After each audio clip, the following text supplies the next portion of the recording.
Welcome back to Two Chicks and a Horror Flick. I'm Tawny Ray. And I'm Felicia Connor. And today we are joined by our very awesome, super special friends, Horror Movie Crew. What up, Horror Movie Crew? What's up? Hey, y'all. Hello. Thank you for having us. Yeah. Thank you for being here. I'm stoked because we were a guest on your podcast, but that was like literally months ago. And so it's like, this has been a long time coming. It was a long time ago. It's forever We're ago. stoked. Yeah, It's Seth's fault. It's really Seth's fault. He does all the scheduling and everything, and it's like, Seth, we got to get him back on. We got to get him back That's on. also not true. Yeah. But You know what? That's okay. We can blame Seth. That's all your that's fault. fine. You can blame We me. literally blame Seth for everything. Yeah. But it's usually Josh's fault. So. Yeah. Fair. Do you guys want to start off by just giving a plug on your podcast and tell us a little bit about what you do? You want to plug it up? No, And where to Josh find is you? our plugger. All right. I don't want to brag, but I'm getting pretty good at this. Are you ready? Yeah. Plug it deep. We're the Horror Movie Crew. We're a weekly horror podcast. Really, we're kind of a comedy podcast disguised as a horror podcast because we just sit around and make fun of each other for like an hour and 15 minutes or an hour and 30 minutes every week. We talk about some of our favorite and not so favorite horror movies. At the end of it, we have a pretty cool rating system where we rate the movies on a stabby scale between 0 and 5. So check us out on all major podcast platforms. That's pretty good. That was great. Oh, That's oh pretty good. Tawny, we got to step up our game. Ours is so do. lame. We're like a deer. We're literally like a deer in headlights. We have a podcast. And you can find us. That works, though. I mean, really. Yeah. Good job. You could be sit the around guy and that rehearse. reads those little fast disclaimers. Oh, that would be awesome. Yeah. May cause valid erections. Valid erection. Valid. What does that even mean? Totally valid. Versus erections. invalid erection. I just really wanted to work erections in there somehow. I try to work it in every episode, so we can cross that off the list. Yeah. Oh, done. Just right off the top.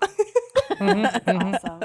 There you go. Yeah, that's us. You can find us on all major podcast platforms and on Instagram, but I don't know the name of it. What is it? At Horror Movie Crew Podcast. That was easy. Yeah. I got to get that one down. Nice. You guys are That's killing us. it. You're killing the pitch game over there. Great job. Sweet. Thank you. We also have merchandise on TeePublic, so go on there. Buy a shirt. Don't be afraid. They come in all sorts of sizes and colors, and there's different Designs. And We've been blended. sued. We've already been sued Yeah. by the company that owns all the Texas Chainsaw Massacre stuff. So Really? Yep. Mm-hmm. Wow. Not really. He's Oh. over exaggerating Yeah. a tad. We weren't right. sued. What the fuck, dude? Did you get... Because I was just telling Tawny, I was like, if we're recognizable enough that somebody actually comes out and like sues us for doing something, that's like pretty legit. Because they found you and they found your shirt. That That's means true, you made yeah. it. That means you made it. We just got a complaint, right? No, they pulled our whole design off of the website. Oh. But I mean, they Oh. didn't sue anybody. They just like, But they didn't take the one. It was only, I think, the other one that like showed him fully, wasn't it, or something? Because don't the know. HMCP one was still up there. I think it's because, like that movie, they're not very smart. Oh, So yeah. Ooh, burn. You guys, yeah, you have a lot going on, and you just launched a Patreon, right? we did. Look at you guys. You guys are plugging it for us. Yeah, so now we have a Patreon. So go become a patron. You get early access to episodes. You'll get some behind-the-scenes stuff that we've not done yet, but we say we're going to do it. We're going to. When we say we're going to do something, we sound like we're really going to do it. Yeah. that's true. We do. And that's important. Yeah. That's the first step. That's important. You know? Yeah. You get the buy-in right Yeah, as long there. as they believe it, Oh, man. I'm sorry. You probably lost all your viewers already. No, they're like our listeners. They know they're in for the shooting the shit at the beginning of the episode. We try to keep it 15-ish minutes at maybe 20 Yeah. if we have guests and we're talking about you guys or whatever. If there's something really interesting happening in the moment, but so it's all good. Something We did else just... go go ahead. No, you go ahead. No, you go ahead. I was going to say we just wrapped up our... what is it? Say it again. Monster Madness. Monster Mash March. What the hell is it called? Now we don't even know what it is anymore. March Monster Madness Month. That was it. Yeah. Yeah, so in March, we did all monster movies. We did Tremors, we did Dreamcatcher, and we just recorded Kong Skull Island today. So all that, I don't know when this will come out, but those should be out So that's another thing we do is we theme each month for season 2, and each month has a recurring theme for the month. We each pick a movie based on that theme, and this month, March was, it's funny because I can't remember the name of it, so every episode it's named something different. So it was Okay. March Monster Madness Month. There's Correct? a lot of that's a lot of words. We didn't do very good in selecting that. We're just not name. smart. We're not smart people. Today, what was it? It was like March Monster, Madness March Monster. I don't know. It was like all out of. I I think he said it was June Monster or something. I don't know what that was said. I didn't either. Well, that's perfect that you shared that with us because this episode will be out this coming week, right, Tawny? Yeah, live on Wednesday. Wednesday, The next yeah. Wednesday, which I don't know I don't have a calendar in front of me. Sorry. What I was going to say is we would really love to know why you brought this movie to us. Why Ready or Not? I think that was me, wasn't it? Oh, yeah. Yeah. So the first time I watched this movie was last, I don't know, October maybe or something. I don't remember. But when I watched it, I immediately texted these two and told them how much I love this movie. I immediately fell in love with it. I think it is a perfect movie. So yeah, I really enjoy it. We've already done an episode on it. So I thought, what better way to do another episode on one of my favorite movies and do it on your guys' podcast. And that was the thought process behind it. But I immediately fell in love with it and fell in love with the character Grace and Samara Weaving, which these two are probably tired of me talking about Samara Weaving. Yes. But I think she's fantastic. Awesome. We have not, I shouldn't speak for you, Felicia. I guess I don't know, but I have not listened to your guys' episode. So this will be like a brand new conversation. Okay, for both of us, we haven't listened to it. So that's exciting that we get to hear your thoughts on this for the first time ever. And vice versa, like Felicia and I haven't talked about it before we sat down to record this either. So we're all coming in fresh, except for you three with each other. But And I've never seen it. This is my first time. Oh, I'm so jealous. I hate it whenever Yeah. people get to watch movies for the first time, and I've already seen them. I don't hate it. I actually really like it. But like these two had never seen Kong Skull Island, and I've seen it probably 5 or 6 times, and they got to experience it for the first time. And I'm like, damn it. I wish special. that were me. Yeah, it's special. We are. I have another question, just real quick before we jump into what we're drinking. Is I asked you guys this a while back, and I apologize if you answered this question on a later episode. I didn't catch it. And I just want to know, because you guys have been friends for a long time, right? Define friends. The answer is yes. It's been a lot, like 8 years. 8, yeah, like 8 years. 8 years. Is it 8? Yeah, Lucy will be 7, so 8. Yeah. Yeah. Because we were friends before Luce, so yeah. Oh, cool. Yeah. Okay, and I want to know how you guys all met each other. That's a really long story. It's going to take longer than 20 minutes. So, Started at a strip club. we were all hanging out at the club, Yeah. which we all found very odd because Seth isn't into women. So we were like, what is this guy doing here? Yeah. And then I went over to Jess and I was like, hey, Jess, we should go ask this guy who's sitting by himself, very lonely.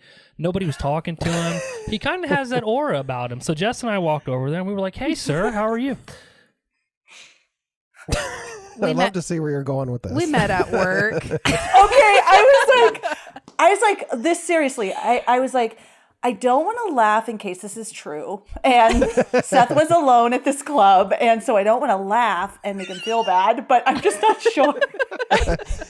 No, unfortunately, it's boring. We all just worked at the same place. Yeah. We did. Actually, for a long time before we realized that we all worked there, I think, because you guys worked together before we had all hung out, right? Yeah. Yeah, because we were in accounting. Yeah, you guys were real boring. Yeah.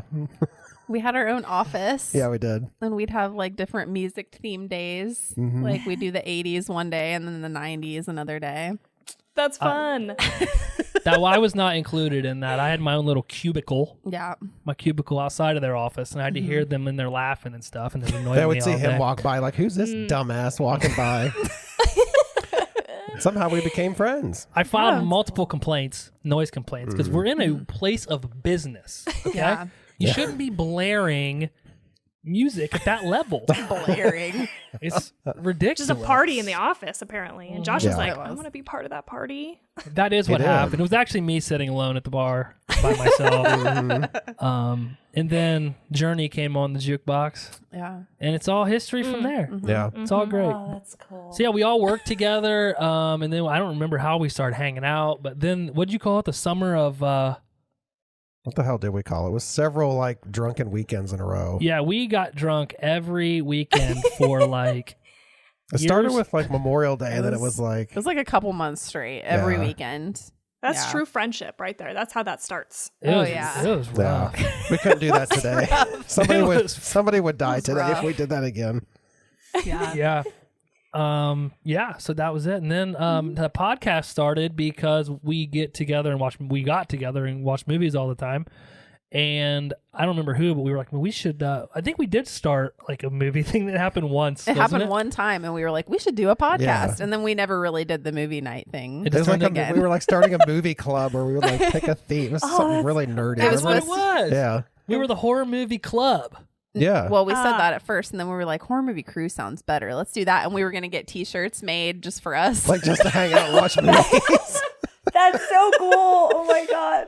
And we had one night of it. It was what was it? Camp theme movie? It was camp theme Yeah, movies, camp wasn't theme. it? Because I did Friday the 13th. You did the Final Final Girls, and you Girls. brought some fucking stupid Saturday the ass movies. 14th. Saturday the 14th. 14th. Oh my god. Yeah. And honestly, it's rolled right into the podcast now because we always have really great movies, and he brings shit contributions.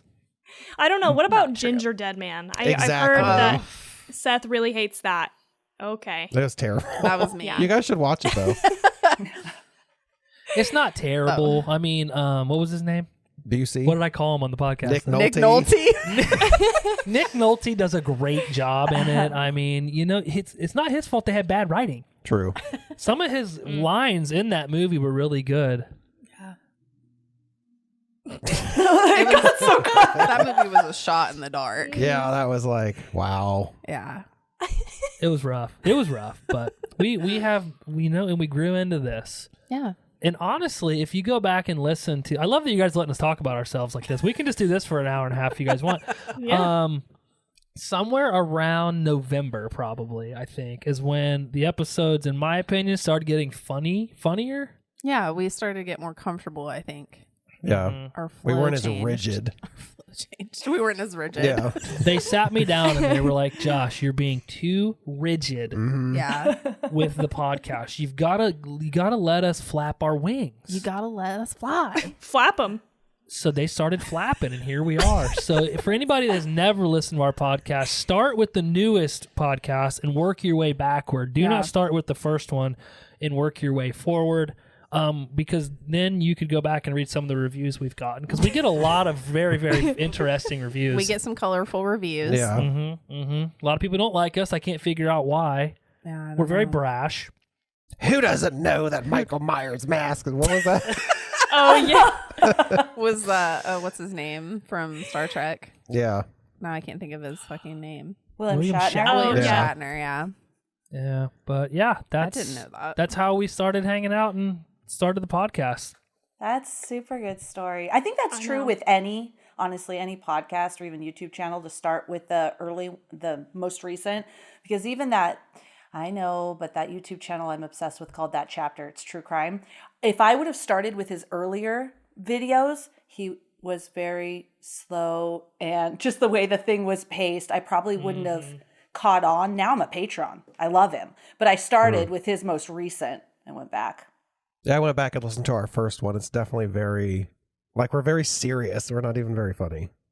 It takes a Compared little to now, bit to yeah. get comfortable, though. Like you said, like you have to like settle in and kind of know.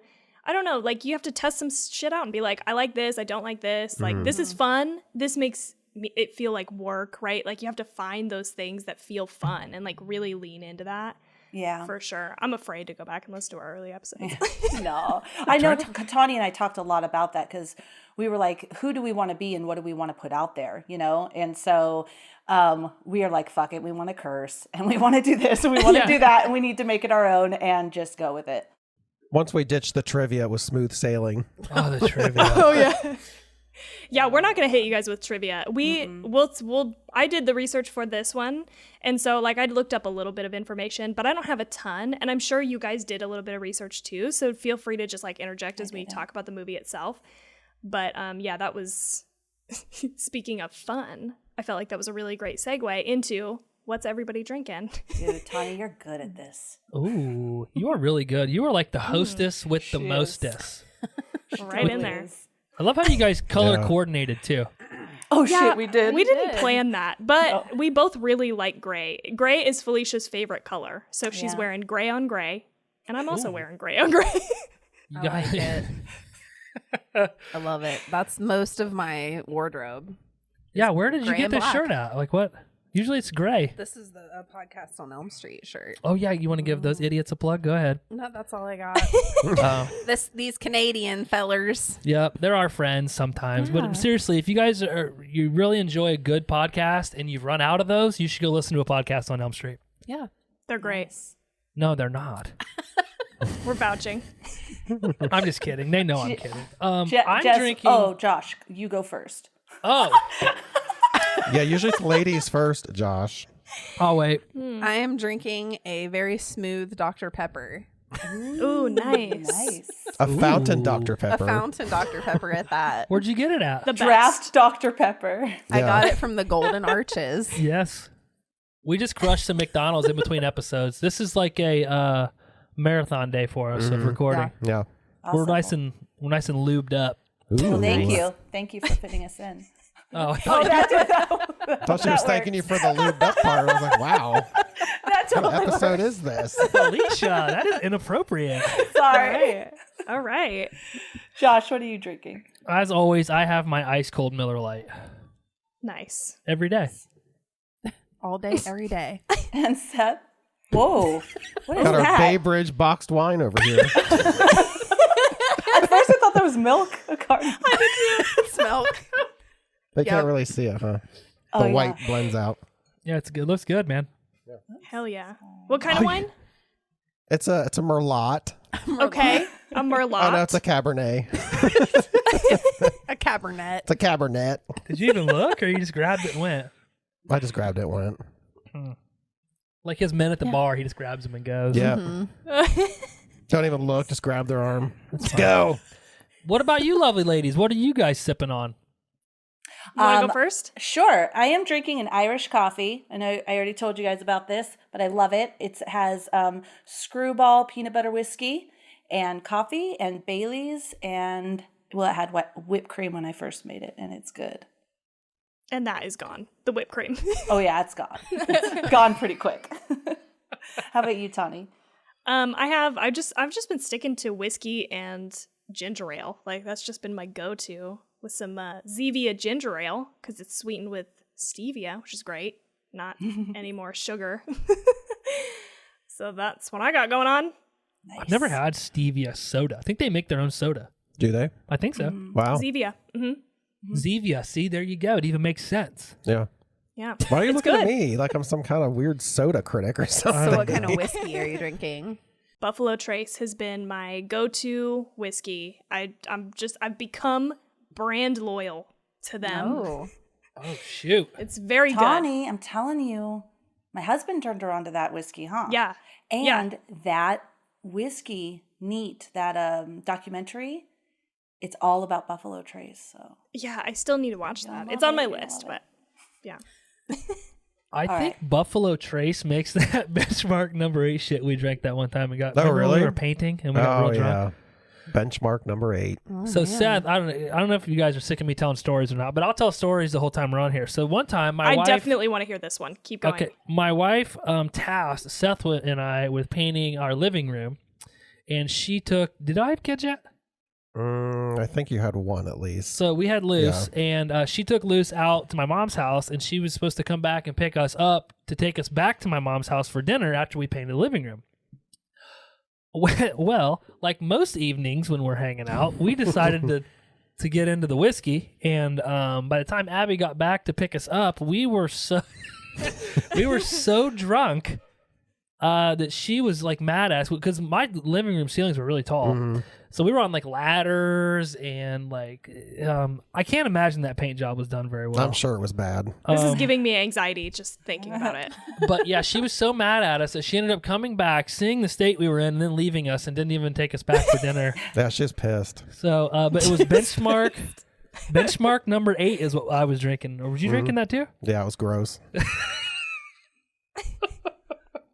But you know, after the second or third one, it doesn't matter. Oh yeah. You're just like, whatever. Yeah. Are you looking it up? I was looking. I think Buffalo Trace makes it. Yeah, it's made by Buffalo Trace Distillery Company. Oh. There you go. Boom. Benchmark number. Now 8. we know. All right. So quick, we should just say, if you've gotten this far, we're going to cuss a bunch more. So I hope you're okay with that. And we're going to spoil the shit out of this movie. So turn back now in case you don't want it spoiled. So it was made in 2019. And the directors are Matt Bettinelli-Olpin and Tyler Gillett, both of which worked on VHS. And they worked on the same segment. The budget for this movie was $6 million. Very small. Relatively. And the box office was $57.6 million, which I thought was, I just learned that today. That's a huge return. So I thought that was really neat. And then the cast, we've got Samara Weaving. There's a lot of people, so just buckle up here, everybody. Okay. Samara Weaving is Grace. Adam Brody was Daniel. Mark O'Brien was Alex, the husband. Henry Cerny, I'm not exactly sure how to say that, was Tony, the father. Andy McDowell was Becky, the mother. Melanie Scrofano was Emily. Christian Brune was Fitch. Elise Levesque was Charity. And Nikki Guadagni was Aunt Helene. So Your I favorite gave a character, little Seth. special laugh Yeah. for her. And Aunt Helene. Old bitch. Aunt Helene. Old Aunt Helene. So IMDb gave this a 6.8 out of 10. Rotten Tomatoes and Google users gave it an 88%. And am I missing anything? I feel like I'm missing something. Nope, you did. Nope, just the 2 minutes with Tawny coming up. All You right. didn't miss anything. I'm excited for 2 minutes with Tawny. It's a great name, by the way. It's a what? Great what? It's a great name. I know. Yeah. Josh named Jesus, it that Josh. himself. Oh, I did? Oh, wow. Huh.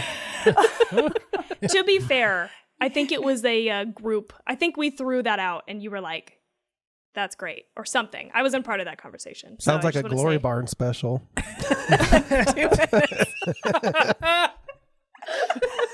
Do you guys know about the Glory Barn? I don't know what Glory Barn. No. Yeah. So Steph's, you want to talk about the I mean, I can No, only you go ahead. imagine what I is know that- happening. yeah. Seth started a company. And okay, so the real thing. So we do at the beginning of our episodes, we do it's called Truth No Dare. It's a question round where we ask each other stupid questions and it gives stupid answers. So the question was, what would your skill set be if there were a zombie apocalypse to help rebuild the new world? The only thing Seth could come up with is that he was going to start a company, the Glory Barn, which is a series of glory holes. It's a glory hole station, basically. And that's what he's going to do during the zombie apocalypse. So now Yeah. we jokingly have ads for the Glory Barn in the episodes. Yep. Oh, nice. That's Is that how you're going to creative. populate the rest of the world? Because that makes sense. Possibly. I don't know how you would populate more people. At the Glory Barn, I I don't know mean, how that would work. you'd have to harvest that and have a separate second business, right? Yeah. Yeah. You know, but you, We need a sperm bank. Well, wait, are they like, oh yeah, because just like anybody go there and have sex, because then you don't have to wait to find somebody that you're in love with. You could just go to the Glory Barn and get impregnated, and you can, bring more people into the world that way. There you go. Like they have just expanded your Yeah. business. Sounds like we need a subset business. And a sperm bank. I mean, think how quick it could be like a drive-through window. They back right up to the glory hole, Yeah. get impregnated, and they go. They leave. That's yeah. exactly what I was picturing. It'd be minimal cleanup. That's true. You wouldn't have to spray it down, and the next No. person could back. Because it'd be outside, so there's no room you need to clean. Oh, that's true. Yeah. oh, yeah. I'd write that down. Yeah. You need to patent that quickly Yeah, we're gonna before steal they that. do. Yeah. If you Sorry. decide later you want us to cut this piece out until you have it, like patented, Established, then yeah. let us know. You don't want anybody stealing your ideas, so. No. This is No, we That's don't. true. Yeah. We have till Wednesday to get it taken care of. Okay. Sorry about that. Okay. That was Y'all fun. ready? Here we go. Our protagonist and all-around badass, Grace, has just married into a stupid rich family. At midnight, they insist on playing a game explaining how they've made their family fortune in games of chance. A distant patriarch struck a deal with a man named Mr. LaBelle who promised to fund his business venture, and ever since then, every time someone new comes into the family, they must play a game. Grace plays along while everyone else gets increasingly nervous. She pulls hide and seek and is told she has until a count of 100 to hide, and the rest of the family will come look for her. As she finds a dumbwaiter to hide in, we see the rest of the family arming themselves with old weapons. The game begins, and Alex, Grace's new husband, leads Grace to a passageway in the home and explains that she pulled the worst card possible, and now the family thinks they have to kill her before sunrise or something terrible will happen to all of them. Grace attempts to escape while Alex destroys the security cameras and system for the estate. Coked out Emily, who has already killed one staff member by mistake, fucks up again by accidentally shooting another staff member in the head with a crossbow and completely misses Grace with a gun at close range. The last female staff member gets accidentally crushed in the dumbwaiter, leading the family to hilariously believe that Grace is picking them off like a cold-blooded killer. She gets out of the house and runs to the barn where she finds Georgie, one of the little boys in the family. He shoots her in the hand and she knocks that little fucker out before falling into a pit of dead animals and humans. She escapes by impaling her hand on a nail at the top of the pit and runs off towards the gate. Charity sees this and tries to harpoon her while running, unsuccessfully. After a brutal squeeze through the gate and a fight with Stevens the butler, Daniel, Alex's alcoholic brother, finds her in the woods and brings her back to the house for her to be sacrificed. But hold on, because he was just pretending. And he poisons the family so that he can free Grace. Alex flips sides when he sees Grace has brutally murdered his mom. While fighting off the family, the sun rises and blows them up one by one. With Alex left and begging for help, Grace throws his ring at him and says she wants a divorce. He blows up, Grace sees Mr. LaBelle appear in a chair and smokes a cigarette outside while the cops arrive. The end. Yeah, good job. You did a great job. Mhm. Yeah. Thank you. I cut out those stumbles. Michael does was like, such a Tawny, good how do you do job." that? Like, I cut them out. It's movie magic. I thought it was excellent. I didn't hear any stumbles. No. It was perfection. Yeah. She does such a good job that now she is burdened with every single episode, even if it's not hers to research, like it's mine to do that all the research. She does the 2 minutes. It's fun. Good. I do enjoy It's a good it. time. So, it's I thought great. you did excellent. Thank you. Much better than Seth would have done. Mine would have had a much bitchier tone, that's for sure. Would you think so? Oh, yeah. Like, do it real quick. I mean, hers was pretty bitchy, but mine would have been a lot worse.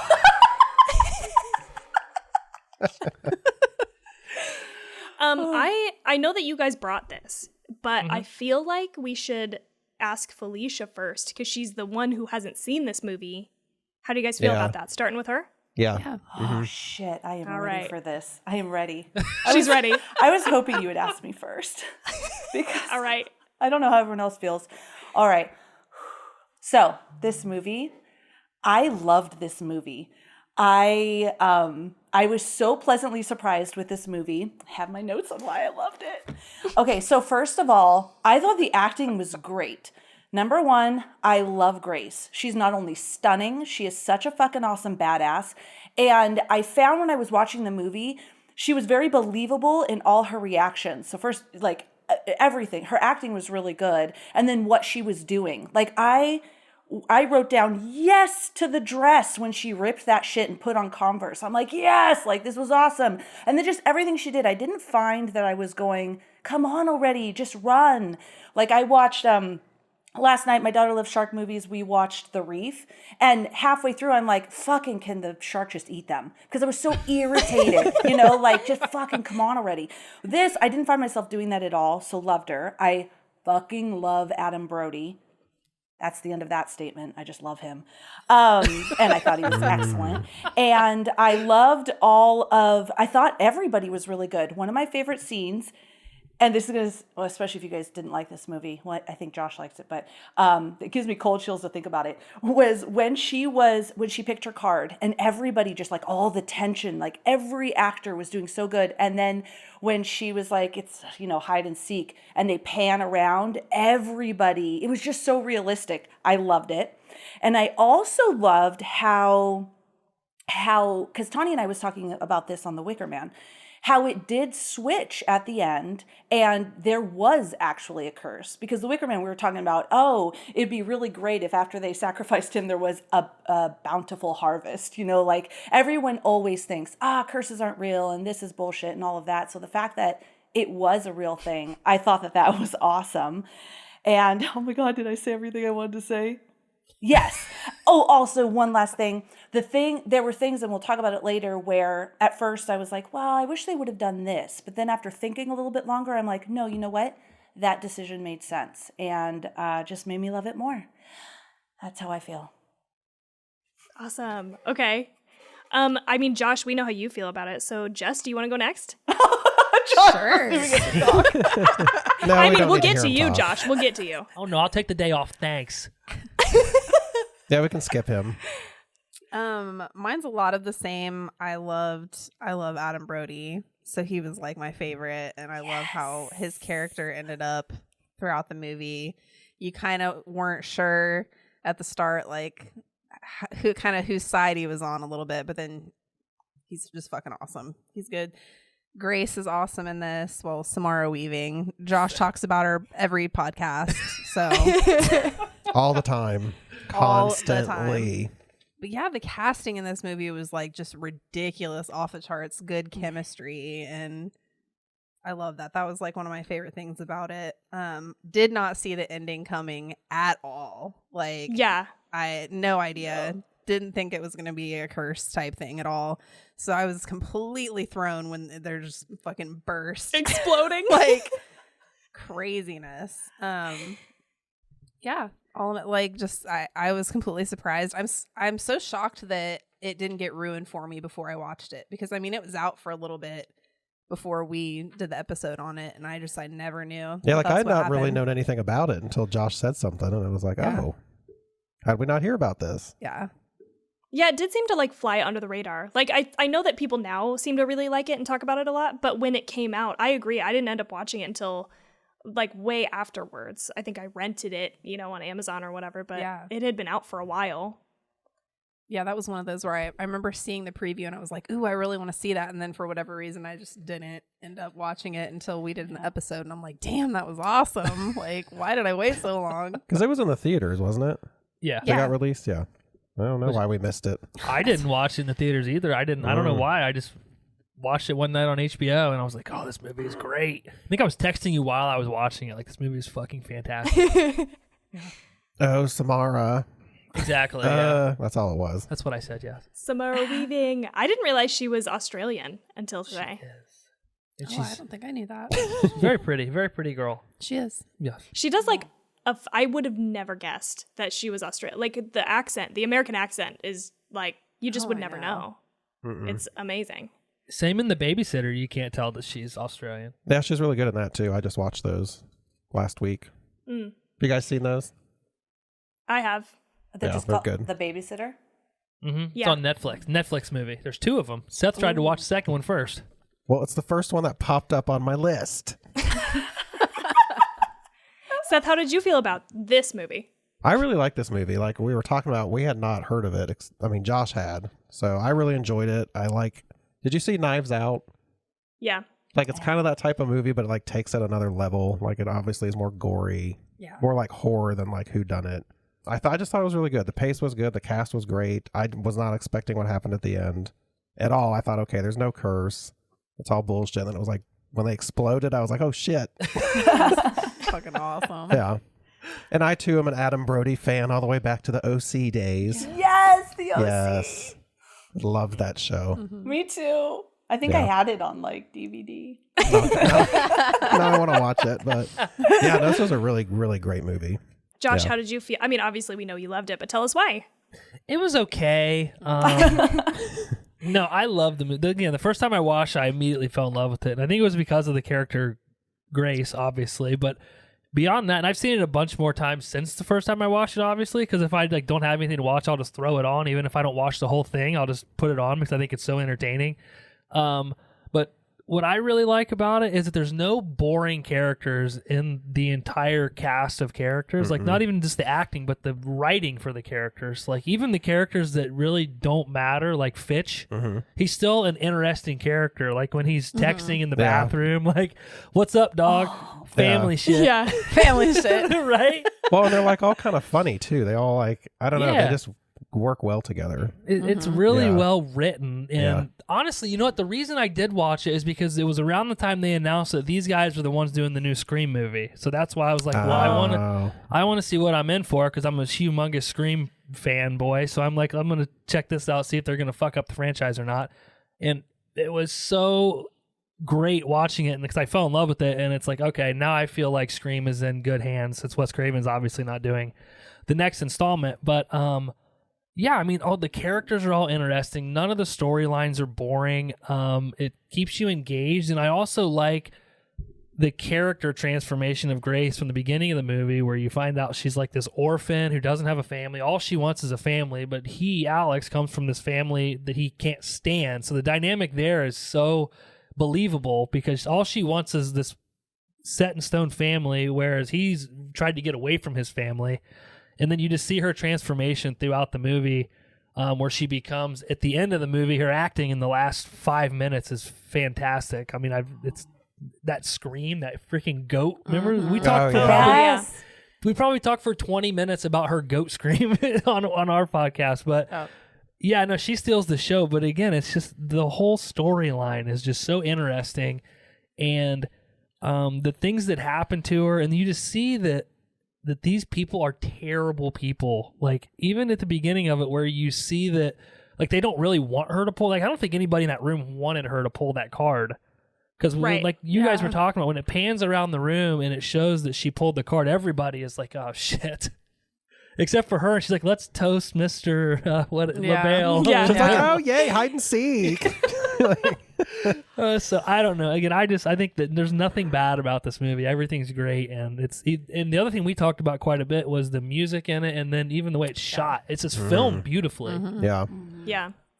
So I'll shut up now, but that's where I'm at with it. I loved it too. I mean, I think it's like it, but I will say the first time I watched it, I didn't like it as much. And I think it's one of those movies that has like a really great rewatch value, because now I've seen it like 3 times, and every time I've watched it, I like it more and more. And so I think just knowing sort of like, once, you don't want it to be ruined for you, but once you know what's happening, you can watch for specific things, like you're saying, like you know that the people around the table are going to be nervous about what's happening, and you can look for when people switch or when they're pretending or when they're not. Like Daniel, like I like that scene when he finds her in the woods and he's like, oh, I'm weak, you know, like I'm gonna have to take you back, and ends up like picking her up and bringing her back to the house. Well, the dad is standing there watching. He can hear him, so he's not going to he has to pretend to get her back to the house before he like poisons everybody. So I think there's a lot of rewatch value of this movie, and so I end up liking it more and more. And one of the things that I love about it that just no one else has mentioned is just the mix of comedy and horror. I think it can be very tenuous for me. Like, I like some stuff and I don't like other stuff, and sometimes I don't know why, but the mix of like extreme like horror and gore and comedy like really works for me in this movie. Like, I just love so many moments. The first time I watched this, the time I laughed the hardest was when she tries to harpoon her from the balcony. You think she's gonna hit her. You're like, oh god, no, she's gonna get her. And she like, I'm gonna get you, bitch, I think is what she says. Like harpoons off in the distance, and it's just way off. Isn't she like, so fuck or something? Yeah, dude. Yeah. So good. I totally agree with you. I loved, because they could have put some really like cheesy, corny lines in here, and they didn't. It was really well delivered comedy. I loved it. I literally laughed out loud so hard that whole scene where I think she's the niece turns and like shoots the crossbow, the second nanny that comes in. I laughed so loud. She's like, why is this happening? I was laughing, and my husband's like, are you watching the scary movie or what? And I'm like, oh, dude, this is so fucking good. That part is great because that's the part where Fitch is like, let's go get you a downer. Yeah. Yes. Yeah. We'll What a even you out. great Even you out character a he bit. was. Dude, he was so fucking funny. I have this written down how God, what did he say? Oh yeah, he's like, so when do we cut out and run? And then she just was like, all pissed off, and he's like, fuck you. Like when she walked out, it was so great. I loved it. So she was the one that was like doing all the cocaine, right? Yeah, as soon as she walks in, she walks. It's like, oh, I'm so happy I've been stalking on Instagram, and Grace is like, oh, like rubbing her nose, like, honey, you got coke all over your nose. Yeah. And she's Oh like, yeah. okay. He said "fuck you" to the other. That was one thing I was confused about, was like who was with who. You know what I mean? Like what was the lady's name? That you just Charity. mentioned. Charity. That's the one where he was like, "Fuck you." That was not his wife? That was his sister-in-law. That's Daniel's wife. Yeah. That's Daniel. Oh, that's right. That's Daniel's wife. Okay. Yeah. Gotcha. She's the one that's like really into it, but she's also the one that you mildly find out just through conversation with her and Daniel that she must have grown up very poor, because he said, she said, you know what my life was like before I joined this family. So I don't know what she did before, but because he had basically told her she would rather. He's like, they were talking about Grace. He's like, yeah, she is not like us. She has a soul, and that's when Charity is like, well, you know what my life was like before this. I'd rather die than go back to that. And he was like, yeah, from your mouth, not mine. So like her life was odd, but she is one that is really, really into this game, where some of the other ones I really felt like they weren't, like they were only doing it because they had to. Yeah. I'm glad you brought that up, because I loved a lot of those moments where like you would think, oh my gosh, why would somebody do that? Why wouldn't he just do this? Or why wouldn't they just say, like, screw this, we don't have anything to do with it?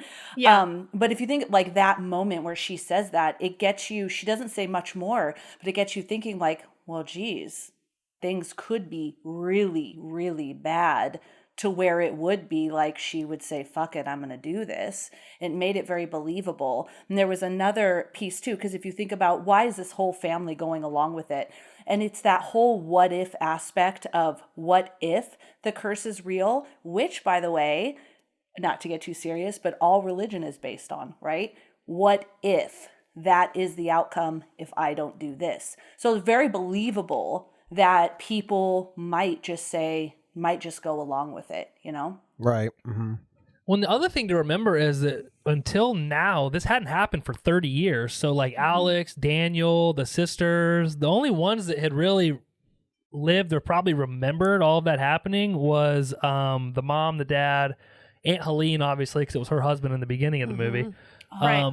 But for the most part, the kids and whatnot, probably this has just been like a fairy tale to them. They didn't actually live the first one. Right. And they've just had heard about it, versus Daniel, who, as we saw in the beginning, he kind of rats out the husband in the beginning, which I think he holds, you can tell that bothers him. Yeah, For sure. Which is likely why he helps Grace at the end get out of there, because he wasn't going to allow history to repeat itself. But for the most part, with the exception of the mom, the dad, and the aunt, the rest of them had never lived through this. So, because I think Fitch and Emily and some others kept asking questions like, how does this work? Right. Do we really have to use these medieval weapons, etc.? So for them, it was probably like a myth. Like, so, and again, I don't think anybody was hoping she pulled that card, which unfortunately she did. But if she How didn't, about that? We killed one person. Does that count? No. Okay, we killed this person. Why does everybody ask that question? exactly. Doesn't count. The help doesn't I loved count. it when she shot that woman in the head the first time, and she was like, "I thought it was Grace," and that woman's literally in all black. They're like, "Is she wearing all white?" Dude, that was awesome. That's your favorite character, wasn't it, Helene? Yeah. Yeah. Creepy ass Helene. With her hair With that's her like all spiky over. 80s hair. Yeah. she was scary. She was so good, right in just that stare, right in the Yeah. beginning. She's not Yeah. saying anything, and she stands out in the whole scene.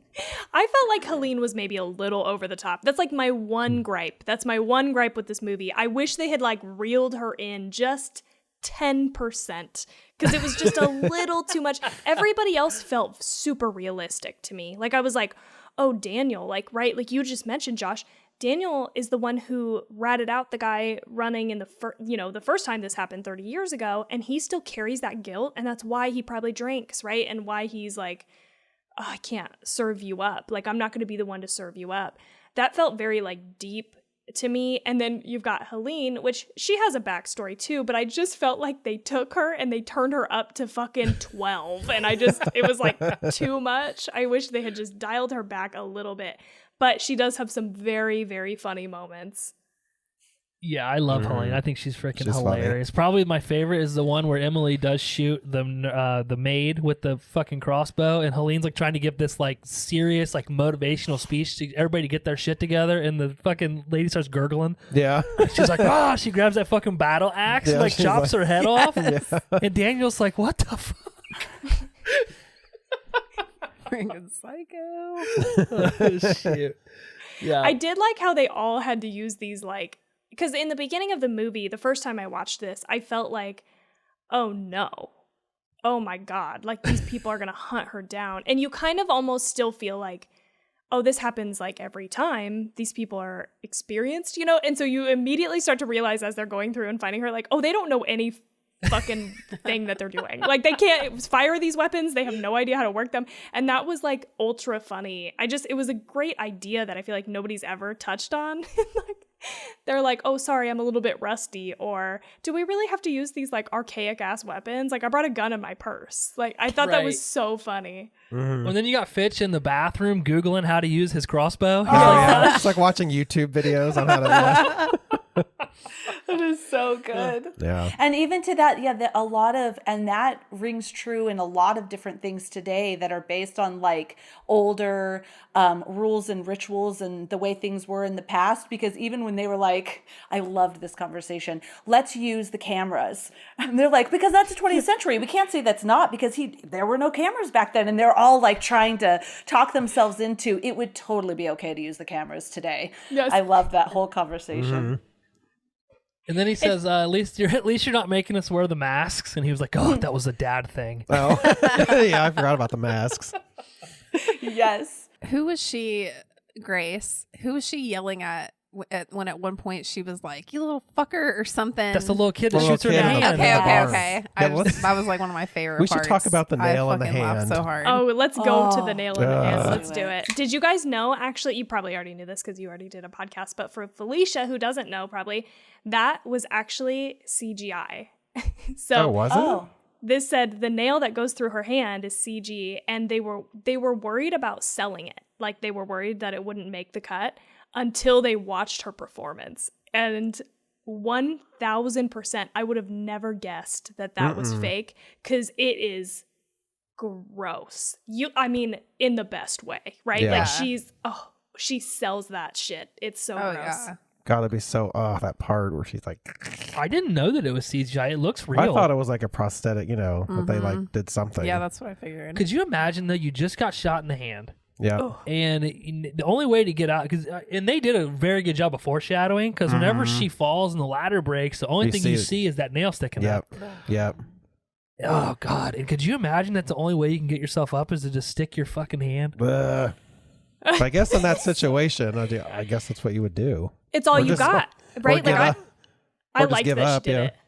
I'm sorry. Yeah. Seth. Oh, yeah. Yeah. Go ahead, Seth. I say, or just give up and fall back in the pit and say, I'm done. I'm fucked. Yeah. Well, in that pit, dude, because like the original guy is in it. Yeah. Yeah. Well, he's bones, but yeah. And well, the only reason you know is because the arrow's sticking out of his stomach. But yeah, he's. Can you imagine how bad? Go ahead. This is your. Imagine the smell. Imagine this. Ugh. I always say that Yeah. in these movies because it had to be bad. I really loved that. She fell in there. It was so disgusting. She vomited. It was just so realistic, her reactions. I loved that. I loved that she punched that little kid in the face. That was awesome. Little fucker. That little kid deserved it. He was a prick. Is that what she calls him? You so little funny. fucker. Yeah. I remember I had to stop the movie because I was like, holy shit. That was great. Dude, that is you, 100%. Oh yeah. That would be one of my reactions. Like, I don't care if you're a kid. Punching the kid. If that's what you're into, Yeah. then fucking there you go. Yep. Well, he's got a gun. You got to protect yourself. Get That's the right. fuck out of here. Yeah. Ugh. And then when the little kid wakes up and he's got a black eye. Yeah. So talking about the hand and the nail, the other gross part where she going through the gate and it like Oh, yeah. tears her boob and they show it. It's like, yeah. oh. Isn't her back? It's her back. There's her back. I thought it was like her chest. Of course, you thought it was her boob. You're just No, not no. real. You're not real experienced in that No, area. you know. It's fine. We understand. No, I have to step up for Seth right now because I thought it was her boobs as well in the beginning, because her wedding dress too is like very fitted and it wasn't like she was falling out of her wedding dress or anything. So Right. I thought it was like right at the top. And then I realized after when she was in the street and it's across her back See, that was, but I did think it was her boobs too. And I was, I almost passed out. Oh, It's this so movie has got some slow. really great like body horror elements. Yeah. I was Yeah. thinking Yeah. that rewatching it this time, I was like, damn, this is so gross and so great at the same time. Like, you wouldn't expect it either because it's so funny. Yeah. Yeah. Like, people listening probably think this is a comedy, and it's really there's jump scares, there's comedy, there's body horror. Like, it's I don't know, it has everything. There's something for everybody. But yeah, that part, and then this goes into what you hate the most. But like at the end, when everybody's blowing up, and when her husband Alex blows up, and she has to spit his blood out of her Oh mouth. yeah. Yeah. The blood in the mouth gets me Yeah. every time. I'm like, ugh. God. But the best part about it is she like laughs and she goes like, like spits it out. Yeah. It's Yeah. like, Just spits it out. God, dude. She's such She's a just badass. very much like, oh, okay. Like, what else could happen in this moment that would shock Right. or upset me? Blood in the mouth? Who gives a fuck? I Like, mean, she Yeah. just saw people explode. Yeah. So, She's like, well, yeah. I How love wild. to. This is one of my favorite. Sorry, Felicia. I know you're trying to bring something in, but I love when she sees him in the chair. And what does she say? She's just like, fuck. Yeah, isn't it? yeah. Like so shocked, all you can just say is fuck. The delivery Wow. just was spot So on. good. Mm-hmm. Yeah. All her reactions are like normal, like reactions that like people would have in those situations. Yeah. Mm-hmm. Yeah. Totally. And that's a great segue to what I wanted to say was how much I loved when she discovered what the fuck. Well, she didn't really know what was happening, but when she was hiding behind the bed, super confused, and then they shot that woman in the head. And I wrote all these notes were really just like writing to myself, holy shit, what would you be thinking? Like, I'm journaling. I'm journaling about the movie. What would you be thinking? Oh my God. And just her react. Can you fucking imagine? And so it brought that whole experience. Like, I feel it like, holy fuck, what would you do? What would you be thinking? And he's still like, come on, we gotta go. And you're like, what the fuck? And then when they're down in the hallways and he's like, well, you wanted to marry me, and she's like, you motherfucker, like she's Yeah. like, fuck you, don't Yeah. say that. Oh my God, I love that. Alex was such a little bitch. Oh, He he was a was. little bitch. Little pansy. I think I bitched about him the entire episode, didn't Yeah. I? That's what brought on the handcuff argument we had. What? Remember, he's handcuffed to the bed, and I'm like, I would have flipped over Oh, the that's bed right. You, and kicked out the piece of you were wood. supposed to do a demonstration of this. And these two are like, you physically can't do it. I'm like, You're yes, I gonna could. flip over Yeah, a like I got queen my or king hand- size bed with a Yep. mattress. Yep, 100%. I would have. No, there's no Can way. you guys do a YouTube video of this demonstration? We were Josh? supposed to. Yeah. and My We're all bed for it. has the metal things. All we need are Let's try handcuffs. it. I'm sure you got fuzzy ones, don't you? I don't do the fuzzy ones. Oh, you like Do the fuzzy one? Not a bitch. Straight up regular handcuffs. Yeah. My whip is leather and my handcuffs are metal. Yep. are they like barbed wire handcuffs? No, or- not quite that extreme. Shit. Oh, geez. Okay. Yeah, no, I would have flipped it because he's like rubbing them on the wood. Like, that's not Yeah. going to work, dude. Come on. He's just bad all the way Yeah, around. he sucks. You Yeah, know, I at the hated him. end, I thought to myself, like, at first I was like, oh, I wish that he would have been good and tricked them and then they would have inherited the fortune. And then I really started to think about it and I'm like, wait a second though. First of all, he didn't tell her fully what was going on and he brought her there in the first place because he was... he didn't want to lose her, right? So he's willing to risk her life just because he wants her. And so then I started to think, oh, no, it was really good that he was killed. So I thought it was Yeah. really Yeah. smart decisions. Yeah. He was not missed. No. Especially at the end too, where he's like, oh, you're not going to be with me after this, are you? Like, this is going to be the nail in the coffin for our relationship, duh. And so now that I can't have you, like, I'm just going to kill you. Like, make sure the curse now, that was, make sure the curse doesn't come through. That was the moment where I was like, okay, fuck this guy. Her. Like, I didn't like him really to begin with because I was like, how could you fucking lie to this degree? You know, it's either, because in the end, isn't it him or her? Like, that's... He's the last one to die, right? Yeah. If she pulls that card. But, so he's hoping she doesn't pull that card. Right. Like I said, I don't think anybody wanted her to pull it, but after they did, you saw their true characters come out. But I have a vast array of feelings about Alex. Yeah. Because at first, because we talked about this in the hallway, because she like gets pissed at him because he brought her there and all this, and his argument is honestly pretty valid. He's like, if we didn't get married, you would have left me. If we do get married, he basically either way he's screwed, right? His only hope to keep her was if she did not pull that card, unless he just literally said, "Listen, my family has this insane situation. They think, here's the deal. Worst case scenario, you pull this card. They think they have to kill you. And if they kill you, that sucks. You're dead. Let's not get married." I'd be like, okay. Yeah, because seriously, Goldie Hawn and Kurt Russell have never been married, and they're madly in love still to this day. Like, you can still be with somebody and not be married. I would have liked to know, because that whole fucking bullshit with you have an out, you have an out, you have an out. Like, this is his way I'm hearing of validating. I'm dressed to get married. This is his way of saying, well, you chose this. You totally chose this, not knowing that big caveat of we're gonna fucking hunt you tonight if you pull this card. Fucker. Yeah. Like, how much do you really care about somebody if you're going to omit all of that? Right. Yeah. Right. Mm-hmm. Not to stick up for him, but did he not in the hallway say, if I did tell you, you would have left me? And she said yes. Then that would have been her choice. Yeah. But he doesn't know that. I'm not saying he shouldn't. I'm just saying that, like, when he's explaining it to her, it's like, okay, I see where he's at that point. I do too. I mean, I think it's fair to say, like, I think it's a good monologue in the way that you're like, oh, okay, I get it. Especially the first time I watched this. I'm listening to him explain himself, and I'm thinking, okay, I kind of get where you're coming from. I mean, like, me personally, I'm not, like, so invested in marriage as a thing that I'm like, you could have just told me and I would have been like, okay, fuck, we'll just pretend like we're married. That's fine. That's good enough for me, you know? Yeah, give me some of your fortune like I would if I was your wife. We're cool. There you go. And the other Alex thing at the end of it, which I wish that this would have happened and it didn't. So maybe my only complaint is that when Alex walks in, he finds Daniel dead. Yeah. And he's like really upset. And then he walks into the next room and he watches Grace kill his mom with the box. But she never tells him that Charity shot Daniel, because I'm under the impression that Alex thinks that Grace killed Daniel. Right. Right. And yes. That never gets explained to him. Not that it probably would have mattered, because I think he was going to turn probably not at that either point, way. yeah. But nonetheless, I just feel like she would have said that, because he said Daniel's dead, and you think she would have been like, yeah, Charity shot him in the neck. I wanted her to say that too. Really bad, and she didn't. I mean, it didn't ruin it for me, but I did think, tell him. Right.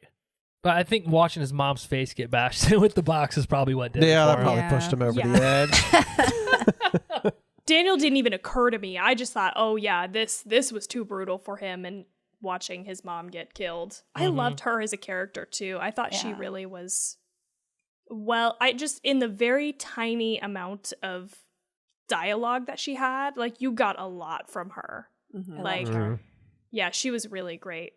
She really is the glue that holds the whole family together, which I didn't really get or appreciate until one of the later watches of it. Because the dad is always going off the rails, and she's like, okay, get it to have your little freak out session, but make it brief. So she's like the one that holds the whole family together, which really you would think it would be the dad, because this is like his like family fortune and whatever. Right.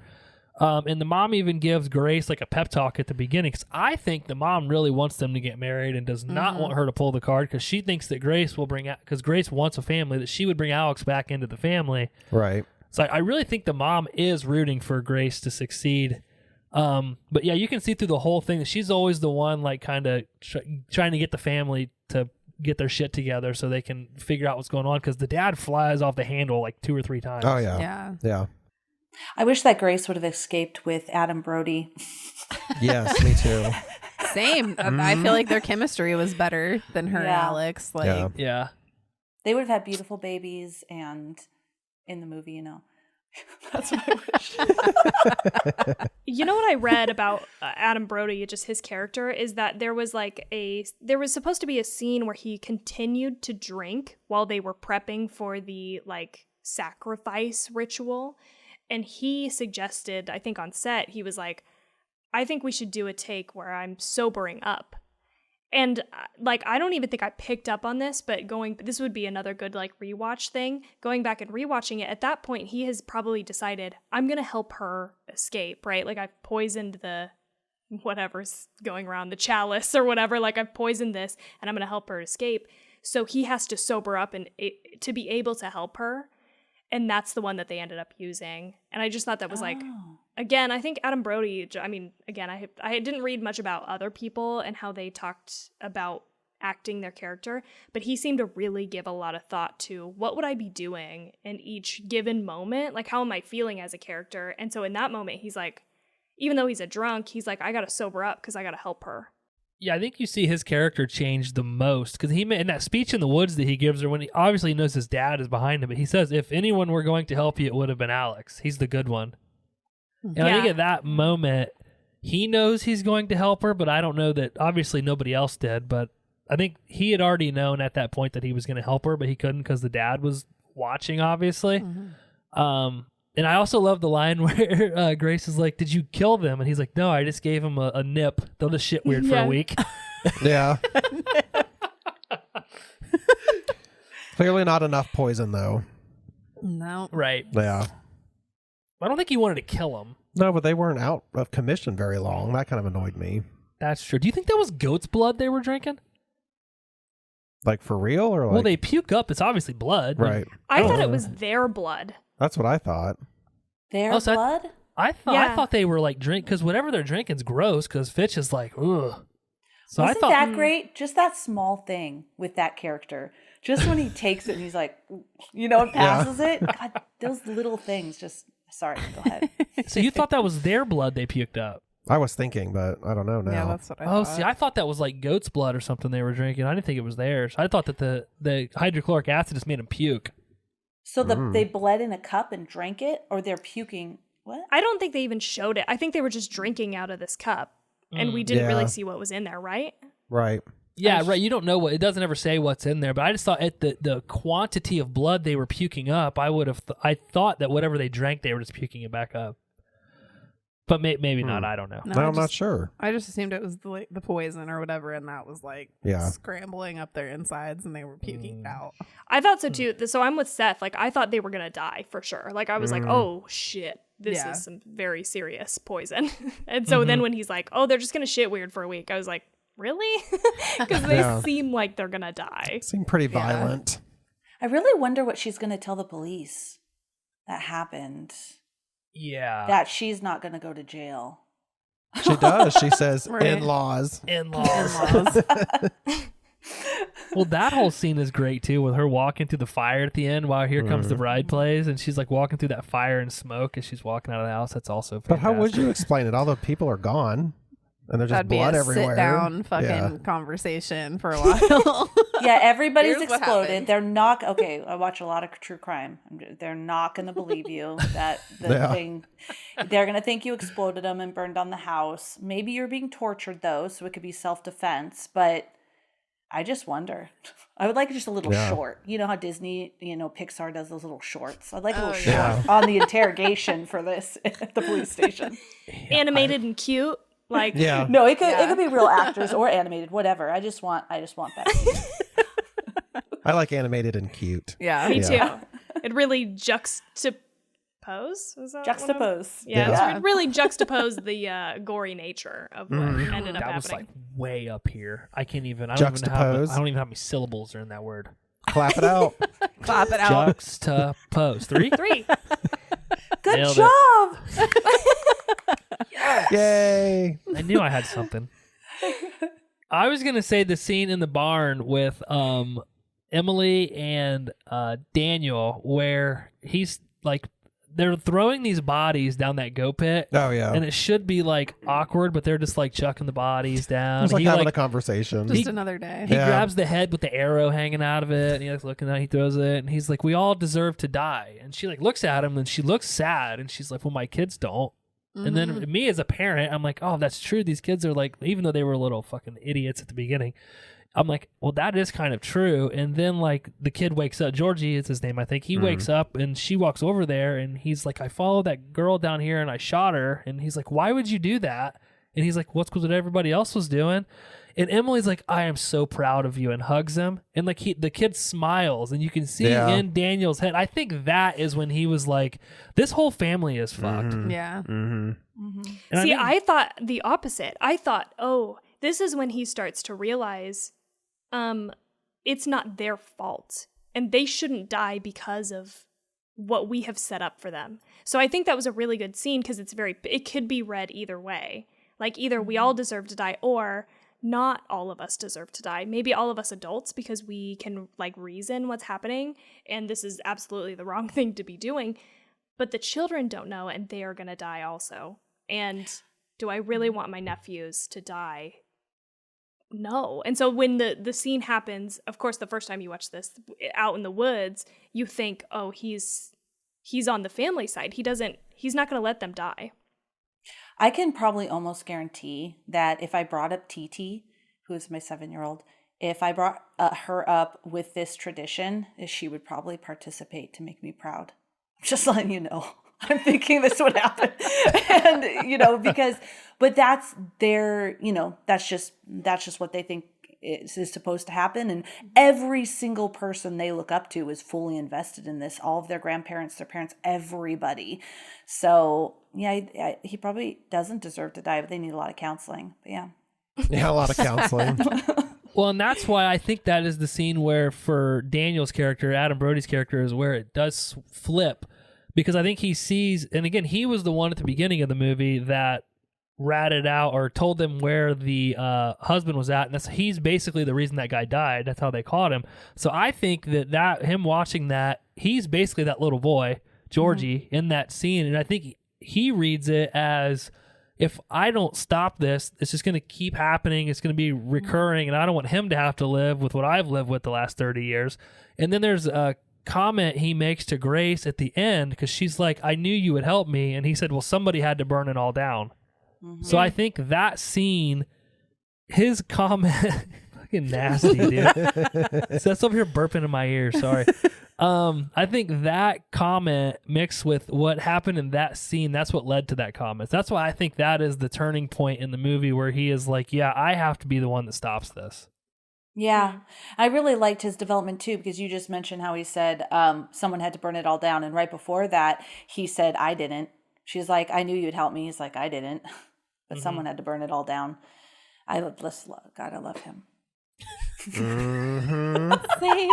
Who doesn't love Adam Brody? Maybe I'm just going to have to talk about know. Adam Brody in every single episode like you talk about Grace. I thought it was interesting that the other episode that we've talked about, though, in movie is Jennifer's Body, right? So this is the second movie that we've talked about. I wish he was in more movies. Yeah. He's in the ring. He's in the ring for like 5 seconds. Love Adam Brody. And you know his name is Josh in that. Is it? Yeah. That's a solid, like seriously, and all. Can we get serious for a minute? That is a solid name. It's a gross name. Yeah. What? Which name? Jeez. Josh, super common and boring. We were saying that's Adam Brody's name in the ring. His name is okay. Josh. Is Josh. Yeah. It's a solid name. I mean, he's not in it for super long, but yeah. You know I what? don't remember him in there at all. He's in the at the funeral. It's not a party; it's a funeral. But he's at the like the after funeral thing at the house, and he's yeah. one of the kids that Outside.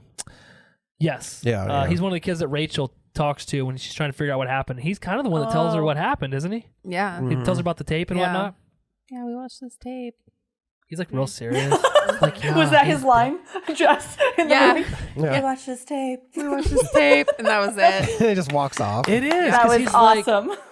Because he tells her about the boyfriend. He's like, yeah, she had a boyfriend. It was Yeah. a secret. And the one girl's like, was it? And Rachel's like, well, where is he? And he's dead.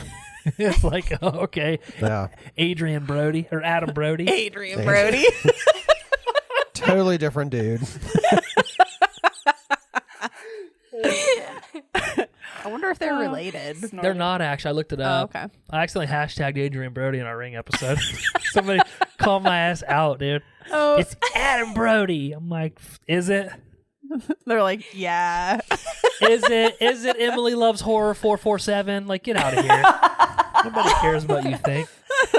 Wow. You know what I would really love to know what was everybody's like very favorite scene or moment in this movie.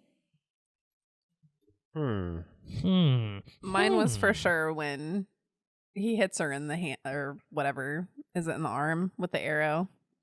What? At the Or with I don't know. When she shoots her calls with her the little gun? fucker. Oh, Yeah. yeah. When she shoots her in the hand. Yeah. That was my favorite just because I didn't see it coming, and that is 100% what my reaction would be in that situation. So I was like, yes, finally somebody's like, you little fucker. Like, that's what I would say. You would have I hit him think- for sure. Yeah. Mm-hmm. I literally went, fuck yeah! Really I loud. know. I loved it. Oh, Josh, how about you? Gosh, I can only pick one scene from the whole movie. Yes. Are you sure you don't want me to pick 2 or 3? 1. Seth gets so mad when I go off on my tangents. Gosh, I don't know. There's so many good ones. I really like. So she's like going through that fence. She's got like one hand. She can't climb over the fence, so she got to squeeze through it. It cuts her back, and she's like, "Oh, thank God!" She gets out in the road, and that car stops, and she's like, "Help me, help me!" And he's like, "Get out of the road!" And he like flies off, and she's like, "What the fuck is wrong with you, you little dick?" Blah blah. You blah, stole blah. mine. I have it underlined right here. It's Oh, you you got- fucking animal piece of shit, little tiny dick licker fucking asshole. That part, dude. I'm like, yes. Yeah. Then she And says, fucking rich people. That's it. Yeah. Fucking rich people. Yeah, That's my favorite That's part. probably my favorite Yeah. one condensed scene. Sorry, I didn't mean to steal That kind of yours. like sums it up, like her night in one Yeah. like scene. Yeah. Oh, Yeah. that's a good one. Yeah. Yeah. How about you, That's- Tawny? That's probably mine. Or should we let Seth re-talk about Oh, Seth, the yeah, one you that he go. likes? Oh, it's just the same one, Josh. Yeah. I'm like, wait a minute. I just want to make sure if you had anything else that that you had a moment to say. No, that's my favorite moment. That was your spot. That was your time to shine, dude. That was where you could have went out there and you could have just gained viewers and brought them back to the Horror Movie Crew podcast. Yeah, sure. Anyway. They're waiting for you. There's a younger They're generation waiting of for you. people out there waiting for you to Oh, shut rip 'em up. and bring them in. We'll call them Good God. Sethites. See what like we have de- to put up with every episode? we could call them Sethites. It's exhausting. Like Deadites. It is- Wow, it you guys is are exhausting. amazing. Like, you even agreed to do this two in a row. Well, we had to. Somebody had the sniffles over here. Oh. It's fine. Tawny, Or what the- about you? I don't know. It is really hard to pick. I feel like I have different. Scenes that I would say each time I watched it. Like the first time I watched it, for sure, that harpoon I just shit. want to say look at Josh, take notes. That's how she sneaky did more than one scene. You have to do every time I watch it. This is my favorite scene. Okay, Tawny, I'm sorry. Go ahead. Jotting it down. Got it. Oh, we're not falling for that crap. For sure, that first time the harpoon killed me. I think I didn't know how to feel about the movie. I wasn't ready for it to be like a comedy horror. And so I wasn't, it took me a long time to like sort of get on board with the comedy the first time I watched it. So when she shot the harpoon, it just I laughed so hard because it was really, really funny. But now that I've watched it a couple times, I really love the scene at the end when people just start blowing up and she starts laughing, because that is also your response as an audience member. Because it's so absurd. And there's this element of payback. Like, this woman has been terrorized. I mean, literally, how many times does she escape and get recaptured? There's a moment where you're like, fucking this again? Like, god damn it. They're gonna get her again and put her on this fucking table? It only happens twice, but it feels like it happens like 5 times. Like, you're like, come on, get her out of here. And so when they start to just explode into bags of gore and blood, it is so funny. Like, so she laughs, and I forgot that she laughs in the movie, and so it just cracked me up. I don't know. That's what I would say for right now. How awesome was it when that woman and her 2 kids run around the corner and then you see 3 splatters? Pop, pop, pop, big splatter, pop, pop. Yeah. Yeah. Well, they weren't going to show the kids exploding. Right. Very well done. Yeah, that was perfect. I would have to say mine, because all of these are so good. That's why I wanted to ask, because it's really hard to pick one. I would have to say, because it gives me cold chills, when she's picking the card, because everybody's acting is so fucking phenomenal, and they're silent. So no one's saying anything, but you can feel it. And she's just like, oh, and they're like, what does it say? Do we really have to play this? What does it say? You know, and it's so tense. And then how she cheers them, that whole scene, I'm getting cold chills right now. I fucking loved it. I love how she is like an actual badass. Like, and when I say that, I mean like she is a real person in this situation. Mm-hmm. She's not, you know, I think there's a couple moments where you're like, oh, she picks up this gigantic gun. She's going to shoot. She's going to blow this guy apart in the kitchen. Stevens, the butler guy. You think, oh my God, she's going to obliterate him. But she, you know, pulls the trigger and nothing happens because it's all fake. And it just was like such a realistic situation. I thought that was very funny because, of course, you'd pick up any weapon that you could see, and she arms herself to the teeth. And she can't even use it. It doesn't even work. It's just like, that's exactly what a normal person would do. Yeah. How about the scene where she goes into that family's only room and she gets the rifle, she gets the shells, and she puts them on and like she sees herself in the mirror, and she's like got the ripped up wedding dress, the chucks on, she's got the freaking shells around her chest, and she's holding a gun, and she's just like, fuck. Yeah, this is her wedding night. Oh, it's fucking great. I love the thing. shoes. Go ahead. Oh, sorry. Before we move on, because Felicia and I had a whole thing about shoes, putting on shoes before you try to run anywhere. And I was like, this is some smart shit right here. You got to put on shoes before you try to run. This is the first time ever. Like, it's very important that you have some really good shoes ready just in case you have to get out of your house for any reason. And I just fucking loved it. That's great. I have a lot of Chucks, a bunch of different colors. And I was like, fuck, she's ready. I loved it. Yes. Yeah. She's prepared. Those are like yellow. They're yellow, aren't they? Yeah. Yeah. I've never seen yellow Chucks. I might buy a pair. I'm they had to also paint 'em. prepared to run out of my house in the middle of the night. So Yes, always. I have a problem. I watch too much true crime. You have to be ready. Okay, That's true. Sorry. They did have to paint those, though, because Converse didn't sell the yellow Chucks anymore. Like, I think they did at some point, but they weren't at the time, so they had to paint them. I thought that was interesting. There you go. That's why I didn't know. You can get They're customized custom. Chucks. They should have made I know, that's why I special wondered. Special shoes. I have Batman Chucks. I got them on right now. Oh, snap. I don't have them on right now. It's a lie. He's wearing his stilettos. stilettos. Oh, I look love good. it. Yeah, it makes Some them taller. fishnets too. Well, don't tell anybody. Oh, I'm on video. Under the table. Yeah. Under the Shh. table. I love it. Don't tell anybody. I have to say, Grace is my favorite final girl now. Favorite of all After time? watching this, she's my favorite, yes. Okay. I went out and told my husband, he didn't know what a final girl was. But I went out there and I was like, Grace is my favorite final girl. And he's like, okay, I'm not sure what that Great. means. Are we still married? No, I'm just kidding. I think I said this. I didn't say she's my favorite, but I said she's in my top 5 favorite final girls after watching that. So yeah, she's up there for me as well. She's probably in my top 2. If you put me on the spot, if you held a gun to my head, please don't. Who's your number number one? It would either be Grace or Sydney from Scream. Oh, I haven't seen Scream in such a long time. I saw it when it came out. Oh, But I feel like Sydney Prescott is the badass final girl. Well, she's escaped so many times. She You know. just keeps coming Well. back. But Grace, Is that I Nev don't know. Campbell? Don't hate me. It Or is. is that It Drew? is Oh, Nev. it's Nev? Okay. Nev, yep. And then we just did an episode on our podcast with Michael from the We Love Horror podcast, and Mia from The Evil Dead, the remake from 2013. We kind of had a debate whether she's a final girl or not. I think she is. She's also probably in my top 5 favorite final girls now. So in the last 5 or 6 months, I've gotten 2 new favorite final girls. This is true. Yeah. Have you seen Black Christmas? The original or the remake? The original. The original. Yes. Mm-mm. All right. Oh my God. Yeah, because she was my favorite final girl. But I don't know. I really like Grace because she's so realistic and I just love her. Yes, she is phenomenal. She's okay. Like, I don't talk much about her. I think I talked about her on today's episode. I think you did. You did. Oh, another moment that I thought was really funny just reminded me. It was when she's talking to the OnStar people in the car, right? Yes. And she's like, Justin, are you still there? He's like, yes, I'm still there. She was like, go fuck yourself, Justin. Or what he's like, can I do anything else for you?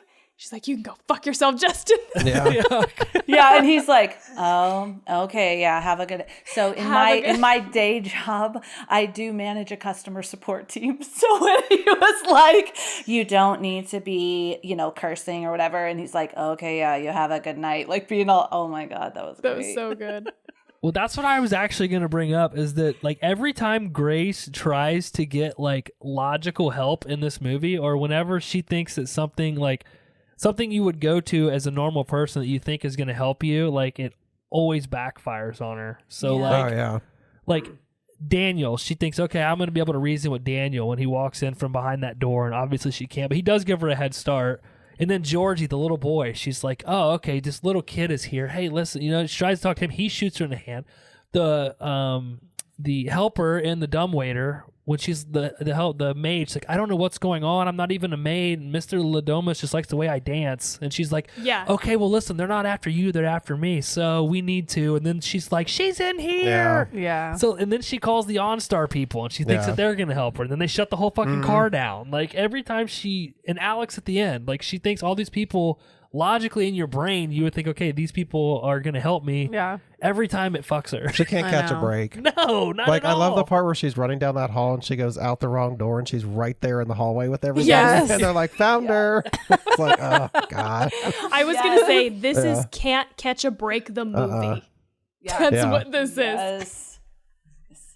Yeah, that's what makes her so much more badass because she prevails, like, several times. even after all of that bullshit. Yeah, she just keeps fighting. And yeah, she's a great final girl for that reason. So I would also say I think she's probably in my top. I don't want to commit to top 5, but definitely top 10. But I also read that she couldn't drive, so she had to learn how to drive for that scene, or at least look like she was driving. I thought that was interesting. No. Well, that happens. She know how to drive? She never drives driven? Oh, I guess not. I didn't read much more about it, but She takes Uber everywhere. I mean, I guess that's a more common thing that I even knew about, because I guess, like, people who live in bigger cities, they have no need to have a car. They just That's true. You don't. commute by train or by walking everywhere. So I think here, like, being out in, like, the country or something, it's a weird concept because you have to have a car to get around. Right. But a lot of people don't have a license or anything like that. So. I guess the younger generation don't have any. Like, I couldn't wait to get my license, but I remember it was my me too. Sister-in-law or whoever. I don't know who I was talking to, but we were talking about how, like, kids don't care. They'll just Uber. Yeah. Or, like, it's just not a big deal for them to get their license. They're just not into it. I guess. Yeah. That's weird. Yeah, my daughter, she's going to be 18 in April, but she didn't get her license till she was 17. She just didn't care. Me? Oh, when I was 16, I had that license. 100%. Dude, I was like, Me I was too. like 15 3/4. Like, whatever is the earliest age that I could have gotten my license, I got my license. Like, I was like on top of that. Yeah, my oldest daughter didn't even care, and I was like, well, you got to get your license. You got to help us out, man. Yeah, drive She drive finally yourself got around. it. Yeah, she what I'm finally saying. got it, but... I can't wait for the girls to get their license. We can go out and drink and have And pick DDs us all up. the time, dude. Pretty awesome. We'll be out of the house. We'll be out again. We still won't go out and drink. You are not going to have your baby go pick you up Oh, drunk. yes. Are you Yeah, he kidding? would. Oh, yeah. I for Tawny, sure will. no. Okay, Yes. have a baby, Tawny, first, and then tell me that you are going to have this baby go pick your ass up drunk. I mean, you're right that I don't have any children, but Jade's family, like, moving here before, like, his brothers were 21, like, they'd pick their asses up all the time, and I was like, this is great. This is put one in the have kids category for me. that they I would can never pick my ass up. I mean, not that I would never if I had to, but I would be kind of like, hey, I'm You come drunk. get Will you come me?" pick me up? Oh my God, that feels terrible. That's Not what they if should be it's- calling me, you know? Not if it's but I planned don't- ahead of time that's what you're going to do. Yeah, they don't need to Then know that it's you're not so drunk. They bad, just think yeah. they're picking you up. Yeah. I'd Oh, make I mine guess stop you're at the right. drive-through Yeah. Yeah. on the way back. There you go. Like, They stop know. it. They know. Make a run to the border. Yeah. At the Taco Bell? Yeah. You would, dude. Want to give me a gordita? I guess you guys are right, though. You guys are right. If it was pre-planned, because then it would be responsible Exactly. that I was getting a ride and I, wasn't driving myself. right. See, there you go. The other day, dude, I was sitting. It was like 8:30 in the morning, and I was sitting up in the chair watching TV. And Lucy, so she wanted this new. It was like a I don't know, some unicorn, fuzzy unicorn thing, and she wanted it. And we make her use her own like allowance money to buy stuff if it's not like a birthday or Christmas, right? So she does chores and whatnot. So she was like, Dad, I want to get this. It's $20. What can I do to make some money? And I was like, I don't know, just do chores or like go clean your room or something. So she's like, okay. So she like runs out of stuff to do. And Abby and I are sitting up there and she's like, Dad, you want me to get you a beer? I'm like, baby, it's 9 a.m. If Daddy's drinking at 9 a.m., we got other problems. Yeah. Oh, I love it. But the thought was nice. It was. Exactly. Yeah. So there you go. Put that one in the have kids category too. Okay, Free yeah. beer runner. 2. My little one, she will, okay. Oh, my husband won't care. So anyways, me and Tawny were recording an episode and this is just like the other night, right? Titi came in and she was all like, Mom, I'm sorry. I'm like, you can't interrupt us when we're recording. She's like, I'm sorry.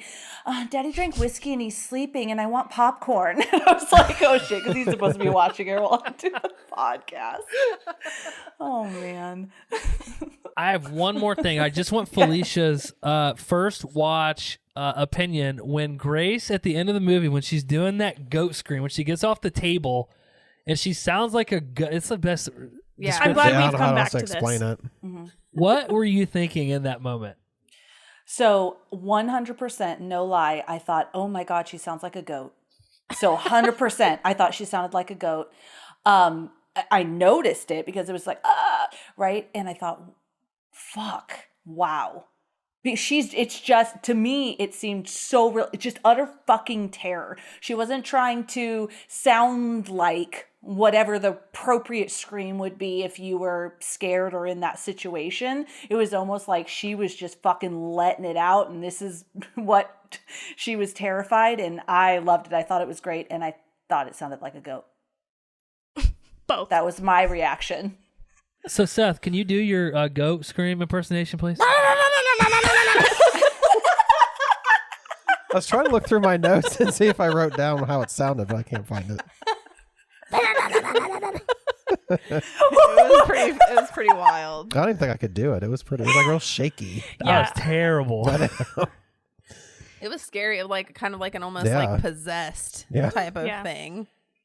Which is I liked real. You don't Can know I just- what you would sound like when that shit was going on. That's true. No. You probably wouldn't just sound like, right? You know?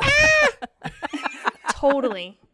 And I just to jump in on this, I loved this scream. And I just think it's really realistic. And I have always been an anxious person. And if I get like really, really anxious, which has maybe only happened a couple of times in my life, but like one of the times is my car broke down on the side of the highway at night and it was cold and I was really nervous because I got off to the side of the road, but I didn't get like super far off. So I was really scared that somebody would like hit me, but I couldn't get out of the car because it was so cold. And I like only had a hoodie on at the time. I don't know. I was like, 19, 20 or something. So I'm like in the car panicking, waiting for my dad to come get me. And I seriously was just like shaking. Like, and I would it would stop and then it would come back and I would just like my whole body was nervous, like when you're really cold. Mm-hmm. And so as soon as she did that scream, I thought that's exactly how you would scream if your body was in like super scared fight or flight mode, because your whole body is shaking. And that's what it sounds like when she's screaming, because it's just like, like there's so much convulsion happening. Yeah, I just thought it was like over the top great, because exactly what you're saying, Felicia, it's not just like It's not how you just scream when you're terrified. Yeah. Yeah. It And was she even fantastic. did that in, I can't remember what scene it was, but it actually, because I am also an anxious person, I felt my like anxiety rising when she was like, it was like, she was, it was right when I Daniel think came into the Daniel room? came in. Yeah, came into the room right before that. And she was breathing like that. And I didn't feel like, shut up, stop breathing loud, like I did in other movies. I was totally like, fuck, oh my God, I'm breathing right with you, girl. And she was breathing like that. So that's exactly what it would have came out like if she screamed full on. Yeah. Fuck, she's good. It was like she was in shock, but also couldn't catch her breath. Yeah. That's what it sounded Yeah. like to me, is like, because she was just like letting out whatever noises she could, just because she didn't have a full breath. Like if you were to breathe in deep and scream, like she couldn't catch her breath in that moment. So again, very realistic, I thought. Yeah. Maybe she should have been nominated. I think so, but I'm not biased or anything. I think she's just okay. I'm assuming she didn't. I didn't like look anything like that up, but do you guys know if she was Do nominated horror or anything? movies really? No. they Horror usually movies haven't never done- get. No. Yeah. They get shit on usually. Yeah. Yeah. Bummer. Bummer, man. This was a really great performance. But can we talk about the real winner of this entire movie? The real star was this fucking dress. And I got a little Yes. tidbit about the dress, Oh, so that's shit. why I'm segueing Ooh. into the dress. But really, it's beautiful. I think this is like one of the cutest wedding dresses I've ever seen in my entire life. Yeah. Just so beautiful. Josh I said the do same also. thing. Oh, sorry. Go ahead, Seth. Josh said the same thing about the dress. I did. I actually had a Yeah. question. Didn't your wedding dress look almost identical to this, but you didn't have sleeves? It was similar, yeah. It's like with sleeveless with the same Yeah. fucking dress. That's Yeah. what Ooh, I I thought. want to see. Okay. Yeah, that was a stunning dress, and I also liked its transition to full on white and long to like short and like pure red at the end. Totally, with the sleeve and the bottom half of it missing. Yes. That's what yours look like. And of course, it did Yeah. exactly Yeah. the same way. Yeah. All shredded and Converse. Yep. Splashes of red. Splashes of red. Blood, dirt. I fell into a hole with a bunch of dead goats, you know. Just a normal wedding. What was your tidbit, Tawny? So I guess there were 17, or no, there were 24 different versions of this dress that were created by the costume designer Avery Plews to show the progression of her night and how the clothes corresponded to what happened and her attitude. And I thought I just caught like a clip talking to this woman who did the costuming, and there was like 5 different stages that they categorized the dress in, and they had to have 3 different versions for each one of those stages or something like that. And some of them were worn by stunt doubles, so I don't know if that math adds up. I can't do it in my head right now, but she said that she used Die Hard as inspiration because he's wearing this like white tank top that gets like progressively more dirty and bloody as it goes on. But I thought that was really interesting and just a great little like trivia thing to think that there were 24 different versions. And continuity has got to be really challenging with something like this, but I didn't notice anything. Like, I think some movies you watch and you think, oh God, that looks like way off from how it should be, but this was very seamless through each event, you know, because it gets ripped in the back, she pulls the sleeve off to tie it around her hand. It was really, really well done. This is going to be dorky, but I think it's kind of cool how even like the clothing, every single part of a movie has like, it's just very special. I like when there's a lot of thought put into it like that. And even the dress was its own star of the show. Yeah, and she even talked about too how it changes like really dramatically after she falls into the pit, because that is where like, I mean, just as a character, she even realizes like, I am truly, truly fucked. I'm going to die. I think I'm going to buy that dress and maybe wear it. I think you should. That's awesome. How would you feel if For I wore every it? episode. Halloween. First of all, Ooh. what a great Halloween. As soon as she walked out with the guns and the ripped dress, I was like, oh, fuck, this is a good Halloween costume. Oh, yeah. I bet a lot of people did that the Oh, I past few bet. Halloweens. Yeah. Yeah. You could do it. You already have the dress. It's true. We just got to muddy it up a little bit. Yeah. Yeah. Rip it up, get you some bullets. Get you a Yeah. shotgun. Seth, you can be Aunt Helene. Oh, yes. Dude, Seth is dressed up like a woman for Halloween, and Seth is the ugliest woman Yeah, you'll I ever do not. meet. I don't have the body for it. You don't, dude. Whatever. You're very broad. Yeah. I don't look good in a dress. Now, you, on the other hand, I think I could pull off a dress. you probably could. Yeah. It's just big barreling chest on camera that I have. I'll just think they're boobs. Seth and I dressed up as Romy and Michelle. Oh, how nice. cute. Oh my God, that's awesome. Half of it was cute. It was adorbs. I'll Shut let up. you guess which half was cute. We wasn't legitimately you. made our dresses. It was pretty Yeah. cool. Yeah. Nice. Oh, that's awesome. I love Yeah. that. Send I them a love pic, man. making a costume. It's like one of my favorite things in the world. Oh, like yeah. going to a costume party and putting it together like last minute. Same. I love it. It's my Halloween's my favorite. Hopefully we can do it this year. We did it Yes. last year. What were you, a record? I was a cassette tape. We have a picture on the Instagram account of me killing you. Yeah, but it wasn't like a huge party. Like Well, I don't like huge parties. I don't like very Rager. many. I really don't like that many people. Like, just us. you guys are like, it's a It. very small circle of people. I do enjoy their company. Mm-hmm. You guys are also invited, of course. Oh, Cool. thank you. If you want to come all the way to Ohio for a costume party. Oh, do. We do. I mean, we both love a costume party too. Yeah, and God, I know we're all like, can we leave this house? Can we please do a thing? Can we get together? Yes. The answer is yes. I didn't know if you're waiting on an answer or not. But yes. The Thank answer you. yes. Yes. Thanks We need to do a podcast convention is what we need to do. Yeah. Or a horror Yeah. convention. There's I've a been horror keeping my Ooh, a eye horror out. one. Yeah. Yeah. Ooh. Tawny's fun. got the track, the inside track. The Yeah. scoop. You Will scoop- Samara Weaving be there? I mean, just, I'm just curious. I'm asking for a friend. Not that I know of as of right now, but maybe. I'm not going. You're Adam going. Brody.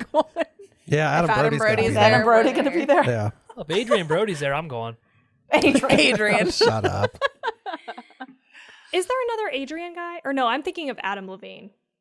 Adrian Adam? Brody isn't that a real guy? Isn't he the one that played like in the Oh the yeah, Splice. He's in piano Splice. show? Yeah. Yeah, that That's a piano fucked up movie. one. Yeah. The piano movie? Who is this? Splice. Adrian Brody. Brody. With the Yeah. nose? He got the nose, right? Yeah. Yes. Yeah. Yeah. Yeah. He got the He nose. got the nose. Hey, that there one with the nose. He's Yeah. got a strong nose. Yes. He does. Yes. He does. I'm such a hillbilly, dude. Yeah. I can't help it.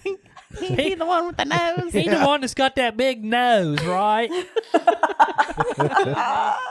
Got that big honker. Looks like a clown. He does not look like It's not that big. Jesus. Don't Just be kidding. mean, Josh. No, I'm not. You should see my ears. They look like Dumbo. Literally, I got a field out back. If I took off running across the field, I'd fly. My ears are so big. That's why I wear a hat with headphones. Like if we I just took need to these give off, you a it little would black just, feather. yeah. Like if I took these headphones off, my ears would flop out on my shoulders. So on my shoulder, it's, got big ears. Yeah. That's why I hear so. That's why I'm such a good listener. Yeah. Yeah. Right. Yeah. Uh-huh. Are we ready to rate this? Yeah, so we don't have a fancy name or anything. We just do it 0 through 5. You guys do it through 5 though too, right? I don't know why I was thinking you did it through 10. I tried to do it through 10 and I got outvoted. Oh. Okay, because we're all about the democracy here at the Horror Movie Crew podcast. I got outvoted too to do it through 10 a couple times with Tawny, and that's totally fine. I just, yeah. I'm part of the tried 5 to, club. I tried to do it a couple of times with a couple of movies, and she's like, all right, I'll think about it, but no. I feel your pain. Out of 5, I'm ready. I'm pumped. I am excited. You go. I'm ecstatic. Tell us, Josh. Oh, I get to go first? Yeah. Yeah. Hear that, Seth? I get to go first this time. Usually they make me go last because my ratings are so riveting. So we've already rated this, to be completely honest with you, on our show when we did the episode. It is actually, if you want to go back and listen to it, it's HMC number 25, Ready or Not. I rated it at the time a 4.9 out of 5. I'm going to stick with my 4.9 out of 5, although I think it's a pretty damn perfect movie, Jess. I agree. I'm talking to you because I don't care what he thinks. Okay. Okay? Okay, we're done with Josh's rating now. In all honesty, I've only rated 2 movies 5s on the podcast. It was Scream, which is probably my favorite movie of all time, and Rob Zombie's Halloween, which is also one of my favorite movies of all time. I love that movie. Yes. And if for anybody that wants to hear Felicia and I talk, and Tawny, of course, but I feel like Felicia and I really drooled over this movie. And Tawny was like, guys, come on, keep it on track. Reel it in. Wipe the drool off your chin. We did that on Two Chicks episode. Did I drag that out long enough to annoy you? Yes. So anyway, long story short, I give it a 4.9 out of 5. Stabby's rating. In a couple years, this may be a perfect 5 for me. I don't know. Fine. Thank you. Jess. That's so good. I originally gave this a 4.1, but I'm actually going to move it up to a 4.5. Ooh, okay. So, yes. Did you change a rating? I did. Can I change it on our show too? Nope. No, I'm this is- allowed to do it because it's on a different show. But I Yeah, can't I'm change. honored. We're honored. No, Yes. this isn't changing it on our sheet. It's just changing it for them. Yeah. Okay, Oz, the great Look, and does powerful. like- Seth have a contract here? He just know. wants to read the bylaws. You The signed rating- it. Yeah, you signed it. You should have read it. Gosh. Well. Not allowed to have any ideas around here. Remember that day you got mad at me and said that? Yeah. You're being a prick about something, I'm sure. Sorry. Ooh, lots of laughing. I love it. So I Seth, originally gave it a 4.3, and I think I'm also going to give it a 4.5. Oh, okay. Shit. Yeah. Oh my gosh, they both changed. They went rogue on our show. We went I'm rogue. honored. Me too. I love it. Okay, so my rating is 4.5. Yeah, I looked at all the different movies that we watched and how we rated them, and I really kind of stressed out over that. Saw a couple other movies where I was like, shit, I should have raised that rating. But anyways, 4.5. A 4.5 thruple. Feels right. A thruple? 4.5, 4.5, 4.5. That's a thruple. Thruple. Oh, I'm not that smart. I'm sorry. No, I didn't know that was a real word either, but I like it.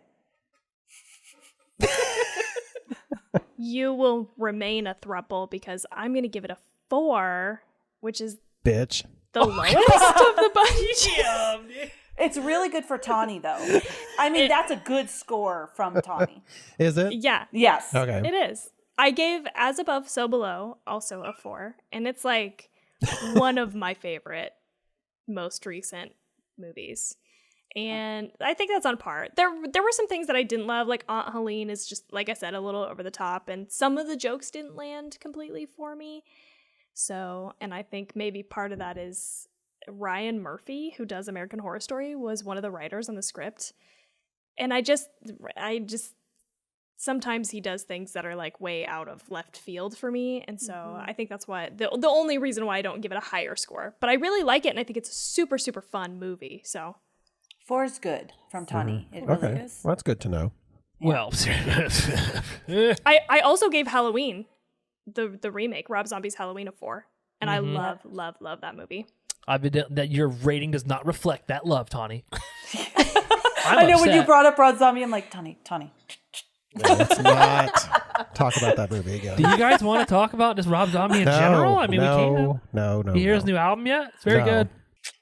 Wow, 4.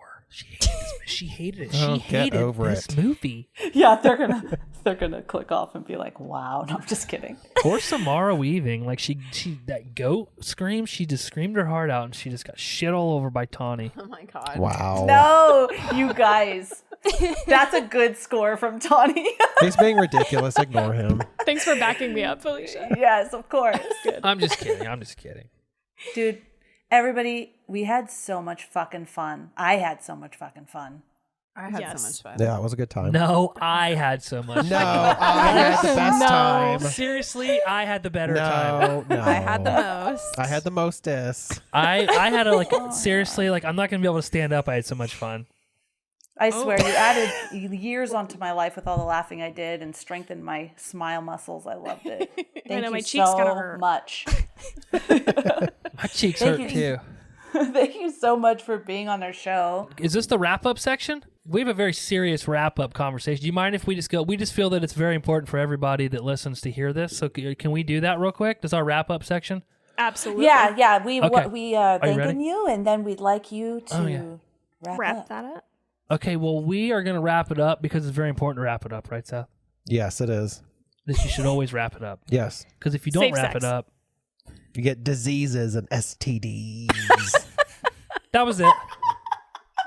That's a really great, that's a really I like great that point. wrap up. Felicia and I just happened to be talking about Talk Sex with Sue Johansson, and I don't know if anybody else in the world learned everything that they know about safe sex through Sujo, but maybe I'm the only one Is that based on that old lady everybody's with physical reaction. Is that old lady with the dildos? Yes. Okay, yeah, I've seen that. Dude, I thought she said Cujo. Oh my god. I gotta go rewatch that movie because I'm I like, don't. I've read the book, but I've never seen the movie. I'm gonna have to go back and. You're like, what did Shoot. I miss from Cujo? No, Sujo. Oh, So agreed. That's very important. And do you guys want to just plug again your podcast and where people can find you? go ahead, Jeff. You're the plugger. You're our plugger. Plug boy. I'm the fluff boy. Yeah. We're the Horror Movie Crew podcast. You can find us on all major podcast platforms. We are a weekly horror podcast. Really, we're more of a comedy podcast disguised as a horror movie podcast because we get together and we laugh and make fun of each other for like an hour and 15, hour and 30 minutes every week. We talk about some of our favorite and not so favorite scary movies. We have a very, very diverse rate. I added that in. You see that? Yeah, that was, Diverse yeah. rating scale. We call them stabbies. How many times we want to stab a movie? We stab it more if we like it more because we're kind of weird. Yeah. That being said, check us out. I love that stabby. That was good. It's cute. Awesome. Thank you guys again for being on here with us. This was a really great movie for you to bring. I knew as I was watching it, Felicia was gonna love it. So it was really fun to talk about. But aside from that, I guess the only other thing that we have to mention is that next week we're gonna watch Midsummer. And Yep, we're gonna watch Midsummer, and you can find us. So we're not. No, we have all of them watching for our wrap up, and I know we. not I mean, as like Josh could have concise. it pre-recorded and plopped in there, but you can find us everywhere. You can find us everywhere in all the social media. Instagram is our hub. That's where we are the most. You can also join our Discord community where we like to just be able to talk and chat horror with everybody and everything else that's scary. We have our Patreon as well if you'd like to support the show, and we have some great perks for that. And as far as the podcast, you can find us on every podcast platform as well. Once a new one pops up, I'm quick to put us in there. All of them. What else? Did I miss anything? Just if you like this, give us a review I and always rating. miss that shit. That's okay. I'm here. That's why I'm here to pick it up. And same for Horror Movie Crew. If you go listen to them and you love their podcast, go give them a review. It really helps podcasts get higher up when people search for things like horror movies or review podcasts or whatever. So you can do that. And I guess that's it. So yeah, you guys have such a good night. No nightmares. I hope I have a nightmare.